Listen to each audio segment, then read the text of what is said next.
Assalamualaikum warahmatullahi wabarakatuh. Perkenalkan, nama saya Mario Agusta SH.MH. Saya adalah dosen pada program studi Ilmu Hukum Fakultas Hukum Universitas Muarubungo dengan NUPTK 11616166213015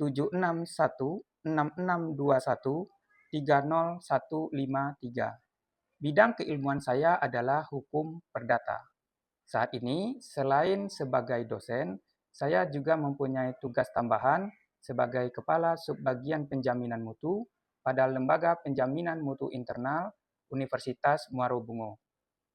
Mata kuliah yang saya ampu pada program studi Ilmu Hukum Fakultas Hukum Universitas Muarubungo adalah hukum adat, hukum perikatan, hukum waris, hukum atas hak kekayaan intelektual, hukum asuransi, hukum penyelesaian sengketa alternatif, hukum jaminan, hukum perbankan. Pada video yang akan ditayangkan berikut merupakan pemaparan dalam rangka unjuk kerja bukti pelaksanaan Tridharma perguruan tinggi dalam bidang pengajaran. Adapun video yang akan ditayangkan merupakan mata kuliah dasar yang diajarkan pada semester 3 atau semester ganjil, yaitu Hukum Perikatan dengan bobot 3 SKS. Capaian pembelajaran lulusan mata kuliah Hukum Perikatan dibagi menjadi 4 aspek, yaitu taat hukum dan disiplin dalam kehidupan bermasyarakat dan bernegara, dan bertanggung jawab atas pekerjaan di bidang keahliannya secara mandiri.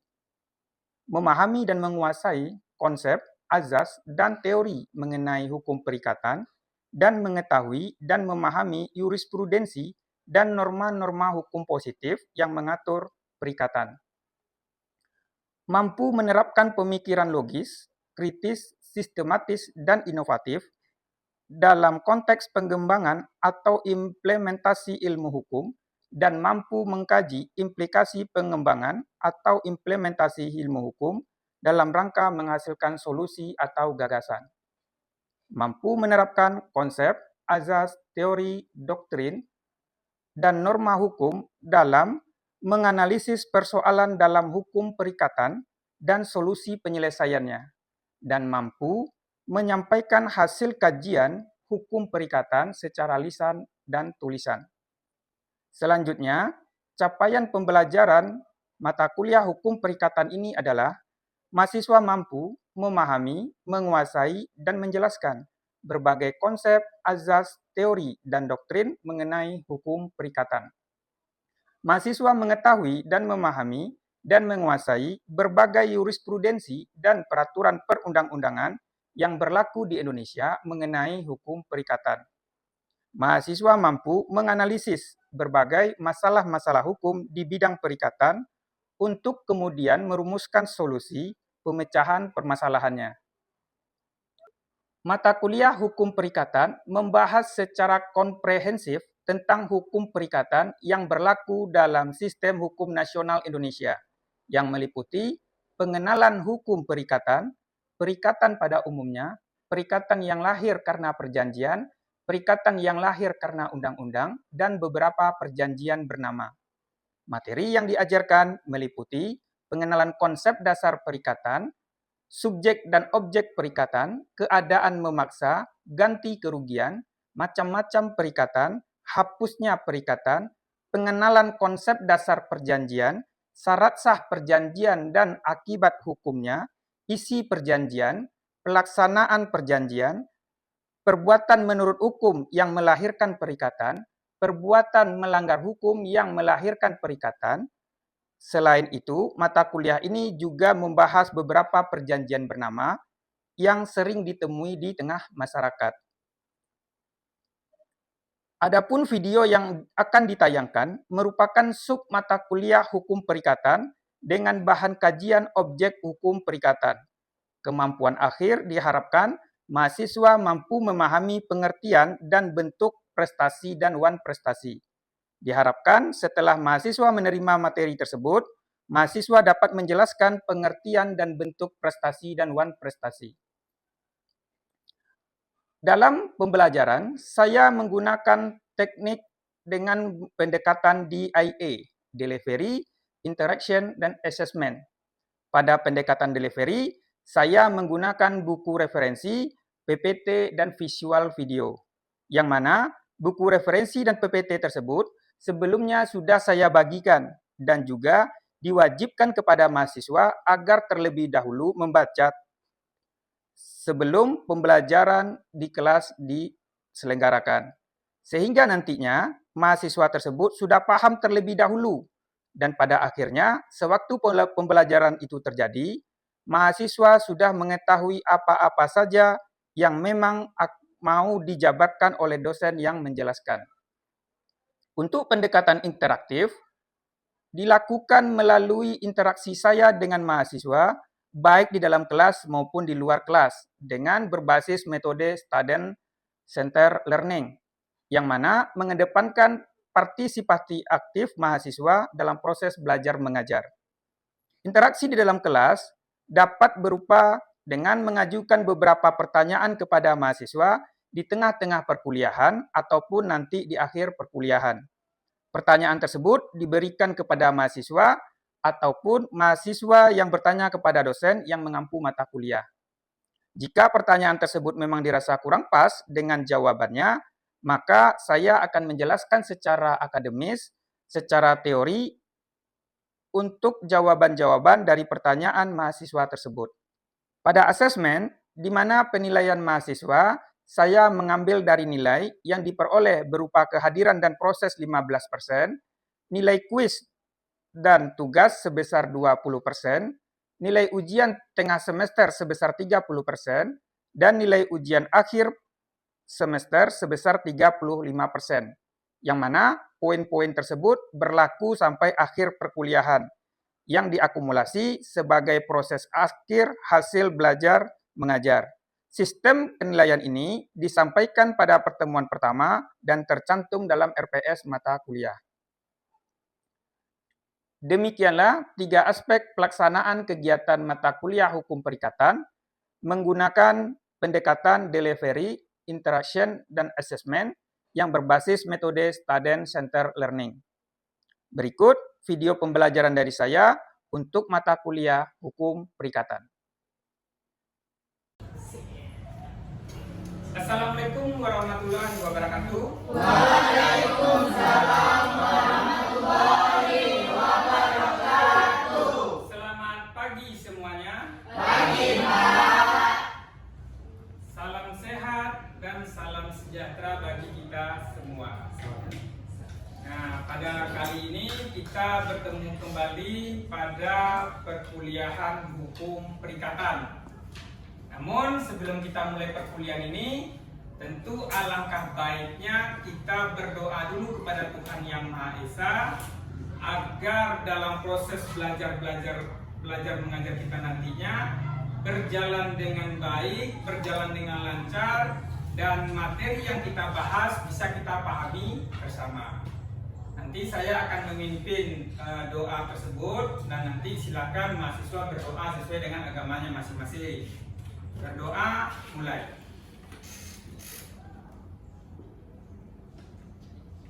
Selesai.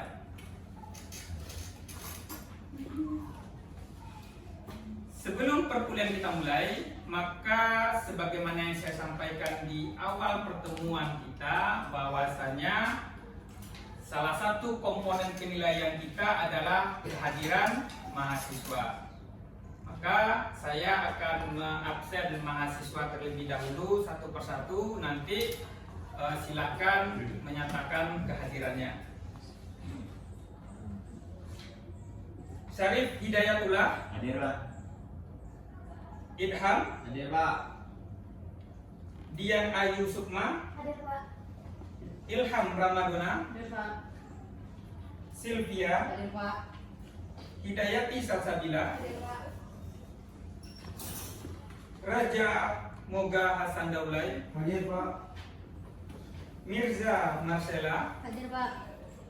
Reni Octavia. Hadir, Pak. Mas Ruro. Hadir, Pak. Muhammad Nabil. Hadir, Pak. Berarti semuanya hadir ya.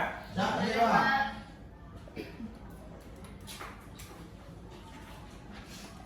Oke, pada materi kali ini kita akan membahas tentang objek perikatan, yaitu prestasi dan wan prestasi. Materi ini masih kelanjutan dari materi minggu kemarin. Nah, saya yakin semuanya pasti ingat bahwasanya minggu kemarin kita membahas tentang subjek perikatan, di mana sudah kita ketahui bersama bahwa subjek perikatan itu adalah ada debitur, ada kreditur. Nah, siapa yang masih ingat apakah yang dimaksud dengan kreditur dan debitur tersebut? Oke, Pak. Silakan. Isinya, Pak, kreditur adalah orang yang berhak menerima sesuatu, sedangkan debitur adalah orang yang wajib untuk memberikan sesuatu. Oke, terima kasih. Nah, ada pendapat lain? Sama semua? Sama. Ya, jadi kreditur itu adalah orang yang berhak untuk menerima sesuatu, sedangkan debitur orang yang wajib untuk memberikan sesuatu. Nah, pertanyaannya sekarang adalah sesuatu itu apa? Barang atau jasa. Barang atau jasa. Ada yang lain? Prestasi. Ada yang lain? Nah, sesuatu ini dalam hukum perikatan disebut dengan prestasi. Apa itu prestasi? Mari kita lihat dulu. Prestasi merupakan kewajiban yang harus dipenuhi oleh debitur di dalam perikatan. Nah, berarti sesuatu yang berhak diterima oleh kreditur tadi dan yang wajib diberikan oleh debitur itu adalah prestasi. Apa prestasi tersebut? Ada 3 macam bentuknya. Yang pertama, untuk memberikan sesuatu. Yang kedua, untuk berbuat sesuatu. Dan yang ketiga, untuk tidak berbuat sesuatu. Nah, memberikan sesuatu ini apa? Nah, memberikan sesuatu ini misalnya dalam perjanjian jual beli. Dalam perjanjian jual beli berarti si penjual wajib memberikan barang yang dijual. Sedangkan si pembeli wajib untuk memberikan uang pembeliannya. Sedangkan untuk berbuat sesuatu berarti si debitur wajib untuk melakukan sesuatu yang telah diperjanjikan. Misal, orang yang mengadakan perjanjian pemborongan rumah. Misal, orang yang melakukan perjanjian pengangkutan barang atau pengangkutan penumpang. Misal Grab, Gojek, dan sebagainya. Nah, maka dalam hal ini dia wajib untuk membangun rumah tersebut atau wajib untuk mengangkut dan mengantarkan barang atau penumpang tadi. Nah, sedangkan untuk tidak berbuat sesuatu berarti si debitur tidak boleh melakukan sesuatu yang dilarang dalam perjanjian. Misal dalam perjanjian dikatakan bahwa si debitur tidak boleh membangun pagar tinggi misalkan. Nah, ketika dia melakukan pembangunan pagar yang melampaui perjanjian tadi, maka tentu ini tidak memenuhi prestasi tersebut. Nah, cuma yang perlu diingat dalam prestasi ini, maka prestasi tersebut harus mungkin dan dapat untuk dilakukan. Karena kalau prestasi dan perikatan tersebut tidak dapat dilakukan, maka tentu perikatan tidak ada artinya. Kenapa? Karena dalam perikatan yang diharapkan adalah pemenuhan prestasi. Nah, karena itu agar pemenuhan prestasi tersebut terjamin untuk dilaksanakan, maka tentu harus ada tanggung jawab bagi si debitur. Nah, apa tanggung jawab tersebut? Dalam pasal 1131 dan 1132 KUH Perdata dinyatakan bahwa semua harta si debitur, baik yang bergerak maupun yang tidak bergerak, yang berwujud maupun yang tidak berwujud, yang sudah ada maupun yang akan ada, itu menjadi jaminan untuk pemenuhan prestasinya. Nah, ini namanya adalah jaminan umum. Nah, tetapi dalam praktek tentu ini akan mengalami kesulitan. Karena apa? Tentu kreditur akan kesulitan untuk menagih prestasi apa yang akan diminta pada debitur dalam rangka pemenuhannya tadi. Nah, karena itu maka dalam praktek ada namanya jaminan khusus. Jadi si debiturnya jika dia tidak melakukan atau tidak memenuhi prestasi tersebut, maka yang menjadi jaminannya hanyalah sebatas barang yang ditentukan saja. Jadi kalau misalkan di awal perjanjiannya si debitur menyatakan bahwa dia hanya menjadikan kendaraannya sebagai bentuk tanggung jawab jika dia tidak mampu memenuhi prestasinya, maka nanti tinggal kreditur meminta kendaraan itu saja. Jadi tidak sampai kepada harta yang lain. Sifat-sifat prestasi yang pertama adalah harus sudah tertentu atau dapat ditentukan. Kalau benda, bendanya apa? Kalau uang, jumlahnya berapa? Kalau jasa, bentuknya seperti apa? Kenapa demikian? Karena ini untuk lebih memudahkan dalam pemenuhan prestasi tadi. Yang kedua, harus mungkin. Karena kalau tidak mungkin, tentu si debitur akan kesulitan untuk melaksanakan prestasinya. Kalau si debitur tidak bisa melaksanakan prestasinya, tentu sampai kapanpun perikatan tersebut tidak akan terjadi. Harus ada manfaatnya bagi kreditur. Nah, kenapa harus ada manfaat bagi kreditur? Karena sudah pasti kenapa kreditur mau mengadakan perikatan dengan debitur, tentu ada yang diinginkan. Misalkan dalam perjanjian jual beli, tidak mungkin kreditur dalam hal ini adalah si penjual hanya sekedar menyerahkan barang tanpa dia mendapatkan uang penjualan sebagai manfaat dari perikatan tersebut. Nah, pertanyaannya berikutnya adalah, tadi kita sudah mengatakan bahwa si kreditur itu berhak untuk mendapatkan prestasi dari si debitur. Si debitur wajib memberikan sesuatu kepada kreditur. Tetapi ada kalanya si debitur tidak mampu memenuhi prestasinya. Nah, inilah yang disebut dengan wan prestasi. Jadi wan prestasi itu adalah keadaan di mana debitur tidak mampu memenuhi kewajiban yang telah ditetapkan dalam perikatan. Nah, kategorinya ada 3 macam bentuk wan prestasi. Yang pertama, debitur tidak memenuhi prestasi sama sekali. Berarti memang dia tidak menjalankan atau tidak melaksanakan apa yang menjadi kewajibannya. Jadi kalau misalkan dia wajib untuk menyerahkan barang, dia malah tidak menyerahkan barangnya. Yang kedua, bentuknya adalah debitur memenuhi prestasi tetapi tidak baik atau keliru. Yang ketiga, debitur memenuhi prestasi tetapi tidak tepat pada waktunya. Nah, namun kemudian Subekti menambahkan kategori wan prestasi yang berikutnya, yaitu melakukan sesuatu yang menurut perjanjian tidak boleh dilaksanakan. Nah, ini biasanya pada prestasi berupa tidak melakukan sesuatu. Nah, sampai di sini ada yang mau bertanya, mengajukan pertanyaan? Dewi, Pak. Ya, silakan. Baik, terima kasih. Dewi ingin bertanya, Pak. Apakah langkah hukum yang dapat diambil oleh kreditur jika debitur melakukan non prestasi? Apa langkah hukum jika debitur melakukan non prestasi? Jika debitur tidak memenuhi prestasinya. Nah, langkah hukum yang bisa dilakukan oleh kreditur di sini adalah dengan mengajukan gugatan ke pengadilan.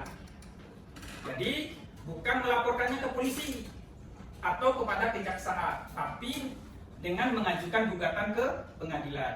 Nama gugatannya apa? Gugatannya adalah wan prestasi. Nah, nanti lebih lanjut bagaimana cara mengajukan gugatan tersebut akan dibahas pada mata kuliah tersendiri, adalah mata kuliah hukum acara perdata. Oke, ada pertanyaan bagaimana, Dewi? Bisa dipahami? Baik, Bisa. Terima kasih. Yang kedua, ada pertanyaan lagi? Ya, Pak. Oke, silakan. Oke, terima kasih, Pak. Saya ingin sedikit bertanya Pak, apakah semua keterlambatan pelaksanaan perjanjian otomatis menjadi wan prestasi? Apakah semua keterlambatan pelaksanaan prestasi otomatis menjadi wan prestasi? Oke, kira-kira ada yang mau menanggapi dulu? Ya Pak, Ya, silakan Raja. ya keterlambatan dalam suatu wan prestasi atau perjanjian disebut dengan wan prestasi karena dalam perjanjian tidak boleh melakukan keterlambatan dalam melakukan perjanjian. Begitu Pak. Oke. Ada pendapat yang lain? Oke. Pendapat Raja ini sudah tepat. Jadi sebagaimana kita lihat di sini bahwa ketika debitur memenuhi prestasi tapi terlambat, maka ini termasuk kategori wan prestasi. Tetapi untuk menentukan wan prestasi tersebut, maka kita lihat dulu kemungkinannya apa. Nah, jika kemungkinannya di sini ada karena kesalahan debitur atau karena keadaan memaksa. Nah, kalau karena kesalahan debitur, si debitur tidak memenuhi prestasi, berarti si debitur memang sama sekali tidak mau untuk melaksanakan prestasinya. Maka dalam hal ini debitur sudah bisa dikatakan wan prestasi.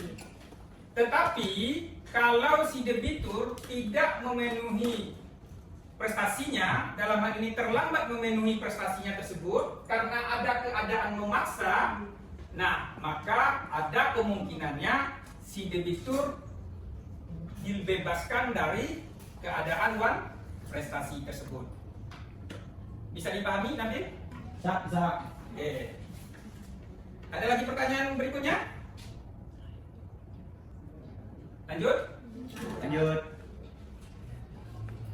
Nah, maka dalam hal ini si kreditur bisa melakukan gugatan, tadi sudah disinggung juga pertanyaannya, melakukan gugatan ke pengadilan agar si debitur diberikan sanksi berupa yang pertama, debitur diharuskan membayar ganti kerugian yang telah diderita oleh kreditur. Ini berlaku untuk semua perikatan. Yang kedua, dalam perjanjian timbal balik atau perjanjian bilateral. Jadi perjanjian bilateral itu adalah perjanjian di mana antara kreditur dan debitur sama-sama punya hak dan kewajiban secara timbal balik. Berarti ada dong perjanjian Pak yang hanya hak dan kewajiban satu pihak saja. Ada, namanya adalah perjanjian sepihak. Nah, kira-kira sampai di sini ada yang mau ditanyakan? Ya, silakan. Izin bertanya Pak. Tuntutan kreditur sebagai akibat debitur yang telah melakukan wan prestasi harus dipilih salah satu atau bisa lebih dari satu Pak? Oke, pertanyaannya bagus sekali. Jadi dari semua jenis tuntutan yang bisa ditujukan kepada debitur, maka kreditur boleh memilih satu atau juga boleh memilih lebih dari satu. Jadi misalkan krediturnya hanya minta ganti kerugian saja, boleh. Atau mungkin krediturnya minta ganti rugi, tapi perjanjian tetap dilaksanakan, itu juga boleh. Atau mungkin dia minta ganti rugi disertai dengan pembatalan, itu juga boleh. Atau dia hanya minta dibatalkan saja tanpa ada pembayaran ganti rugi, itu juga boleh. Artinya diserahkan kepada kreditur. Bagaimana ini? Bisa dipahami? Saya bisa Pak. Ada pertanyaan berikutnya? Saya Pak. Ya, silakan. Izin bertanya Pak. Bagaimana pembuktian wan prestasi dilakukan dalam proses peradilan? Bagaimana cara membuktikan telah adanya wan prestasi dalam perkara peradilan? Nah, biasanya perikatan ini dituangkan dalam suatu dokumen yang namanya surat perjanjian. Pernah melihat surat perjanjian? Pernah. Nah, untuk kita mengetahui apakah debitur tersebut sudah wan prestasi atau belum, tinggal kita lihat saja dalam perjanjiannya. Nah, misal dalam perjanjian dinyatakan bahwa si A yang meminjam uang nanti dia akan mengembalikan uang tersebut pada tanggal 28 Maret misalkan. Tetapi sampai tanggal 1 April dia belum juga mengembalikan uangnya. Nah, maka dalam hal ini dia sudah wan prestasi. Jadi dasarnya adalah untuk membuktikan tinggal kita lihat dalam perjanjian itu saja. Makanya nanti ketika membuat perjanjian, tolong dibaca lagi isi perjanjian tersebut. Karena dalam perjanjian itulah ditentukan apa hak dan kewajiban kita dan kapan kita dikatakan wan prestasi. Ada lagi pertanyaan? Ada lagi? Cukup? Oke. Sekarang saya ingin mengajukan satu pertanyaan. Nah, rata-rata kan semuanya ini pasti pernah melakukan jual beli, baik itu secara online ataupun secara konvensional. Nah, umpamanya kalian membeli sebuah barang, taruhlah secara online. Nah, tiba-tiba barang yang datang tersebut tidak sesuai dengan pesanan kita, atau malah barang tersebut rusak atau cacat.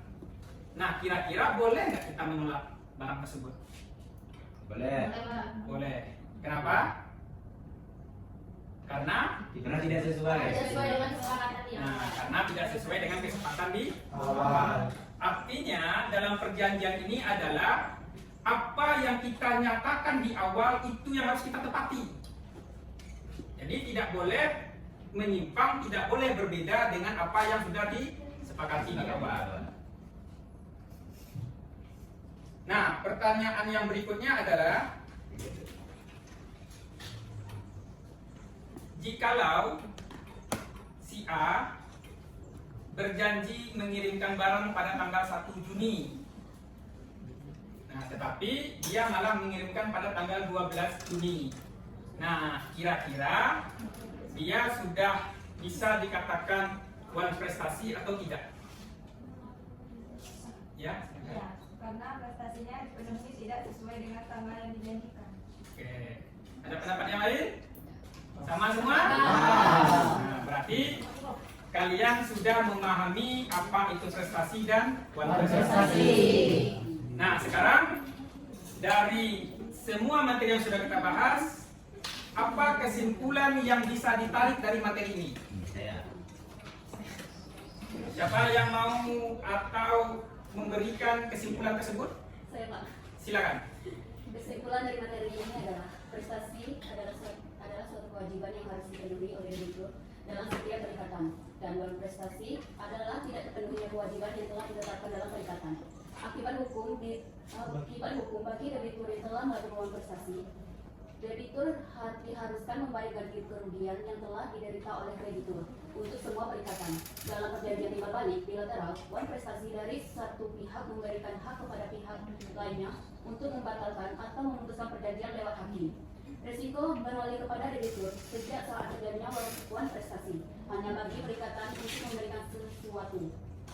Membayar biaya perkara apabila diperkarakan di muka hakim untuk sebiang buah perikatan,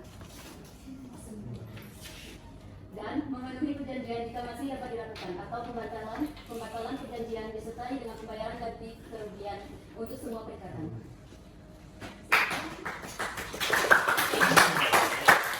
Oke, terima kasih. Berarti sudah dipahami. Ada yang mau menambahkan? Cukup? Oke. Jadi intinya adalah apa yang sudah kita sepakati di awal, maka itu harus kita tepati. Nah, untuk materi minggu depan, saya minta tolong dibaca dulu, tolong dipelajari kembali materi tentang ganti kerugian, karena materi ini masih lanjutan dari materi yang sekarang kita bahas. Jadi ganti kerugian ini merupakan salah satu bentuk kompensasi bagi si kreditur jika wan prestasi oleh di debitur. Oke, sampai di sini ada yang mau ditanyakan kembali? Cukup ya? Baik, saya akhiri dulu. Sampai bertemu kembali pada pertemuan berikutnya. Saya akhiri. Wassalamualaikum warahmatullahi wabarakatuh. Waalaikumsalam warahmatullahi wabarakatuh.